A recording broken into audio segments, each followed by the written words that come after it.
Merci chers internautes et téléspectateurs, vous qui nous rejoignez nombreux sur ce chat matinal au sein de notre chaîne.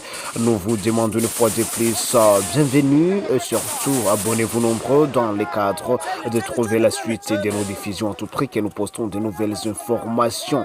Ne passez pas sans partager nos informations aux autres de partout où vous êtes sur cette chaîne. Vous êtes partout à travers les régions de la République démocratique du Congo, également dans plusieurs régions de la diaspora, dans le cadre de vous informer sur l'évolution de la situation sécuritaire dans plusieurs localités et territoires de la province du Nord Kivu. Restez toujours branchés sur cette chaîne et vous abonner sur activer la cloche des notifications avec la mention s'abonner en dessous de cette vidéo, et c'est là pour vous permettre de trouver la suite de nos actualités. Partout où vous êtes, vous suivez Afrimedia TV.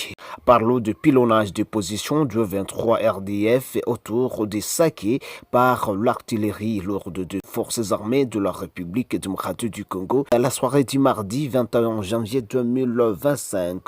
Déterminé à repousser le rebelle du 23 RDF le plus loin possible, les forces armées de la République démocratique du Congo FARDC ont pilonné dans la soirée du mardi 21 janvier 2025 les positions de ce rebelle autour de l'agglomération des Saké dans le territoire des Massissi. Nous sommes en province du Nord Kivu, principalement à l'est de la République démocratique du Congo. Selon nos sources dans la région, de fortes détonations vers Vunano sur la route Saké-Kiroche jusqu'à 21h ont été rapportées. De manœuvres rebelles seraient mises à mal par les forces loyalistes FARDC. Parlons également de la clarification des forces armées de la République démocratique du Congo après la chute de Bouéguémana en territoire de Massissi au Nord Kivu et Minova en territoire de Kalehe dans la province du Sud Kivu. Les forces armées de la République démocratique du Congo FARDC ont publié un communiqué ce mardi 21 janvier 2025 apportant des précisions sur les derniers développements des combats contre le M23 soutenu par l'armée rwandaise RDF.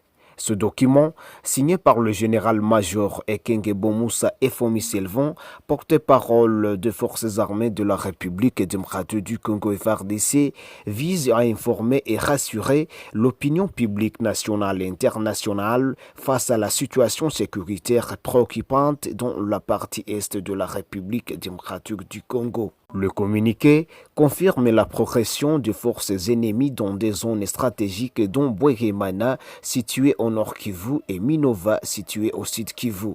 Cependant, les forces armées de la République démocratique du Congo insistent sur le fait que le combat continue activement sur plusieurs fronts, notamment dans le sud du territoire des Lubero, les hauteurs des Saké et la région de Nyiragongo. L'armée rwandaise et ses pontons du 23 sont contenus et repoussés dans ces zones, précise le texte.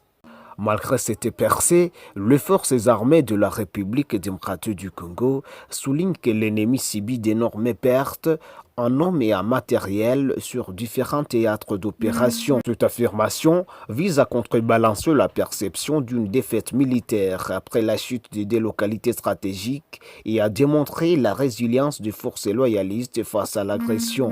Face à l'inquiétude croissante de la population locale et à la prolifération d'informations souvent alarmistes sur les réseaux sociaux, les forces armées de la République démocratique du Congo appellent à la sérénité. Et les disent, je cite, « Nous demandons à la population de ne pas céder à la panique et à la désinformation massivement relayée par l'ennemi. » Fin des citations. Ce passage témoigne d'une volonté de renforcer la confiance entre les citoyens et l'armée dans un contexte où les manipulations médiatiques peuvent exacerber la confusion. Le communiqué conclut sur une note d'espoir, affirmant que toutes les dispositions sont mises en œuvre pour barrer la route à l'agresseur et ramener la paix dans la partie orientale de la RDC. Ce message vise à réitérer l'engagement des forces armées de la République démocratique du Congo en faveur de la souveraineté nationale et la sécurité de la population locale malgré la complexité du conflit. Chers internautes et téléspectateurs, merci vous qui nous suivez nombreux à travers plusieurs régions de la République démocratique du Congo. Vous nous suivez également à travers diverses régions de la diaspora. Nous vous disons une fois de plus, abonnez-vous nombreux sur la chaîne. À vous abonner, c'est activer la cloche des notifications avec la mention s'abonner en dessous de cette vidéo.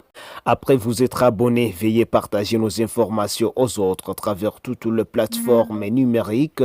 Cela vous permettra de trouver la suite de nos actualités à tout prix que nous postons de nouvelles informations. Quant à la continuité de la situation, restez branchés sur la chaîne en vue de trouver les actualités provenant de lignes de front à travers les localités et territoires de la province du Nord Kivu à l'est de la République démocratique du Congo.